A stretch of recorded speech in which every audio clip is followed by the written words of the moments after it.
Upon being initially given this box, I was unsure of what I could do with it, seeing it as a limitation rather than an outlet for creativity.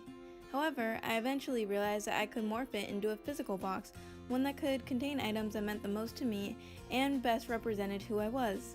However, I was still unsure of what belonged in this box, so I decided to go to some of my friends and ask them what they would place in theirs.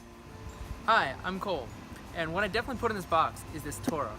I had to learn passages from this Torah for my bar mitzvah, and it really taught me a lot about my culture, and it gave me some moral and ethical background for my future.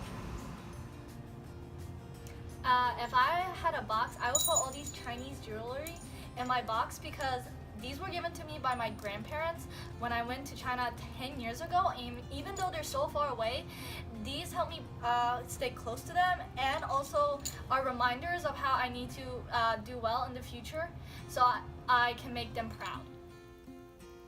If I would put anything in a box, it'd be this Colombian jersey and this bracelet my parents got me from Colombia, and it represents how much I love Colombian culture and percent heritage from my parents after they immigrated from Colombia to America.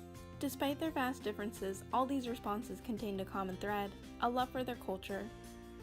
Being adopted from China at a young age made me a melting pot of myself, and getting the opportunity to travel all around the world instilled a love of the many different cultures and traditions that all these countries had to offer.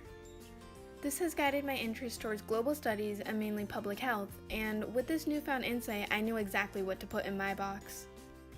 To begin with, I would place this endless knot that my mom got from China, meant to represent the unbreakable bonds that one has with their ancestors. Although I will never get to know my birth parents, I will always appreciate the sacrifice that they made for me. Next, I would put in this Jewish tallis that my grandfather used for prayer. He passed away only a year before I was born.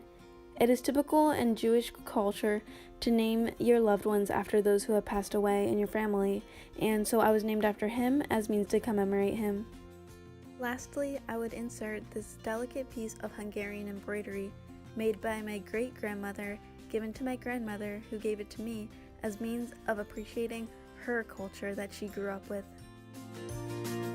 With a full box and a desire to learn about other people's contents, there's only one question I have to ask.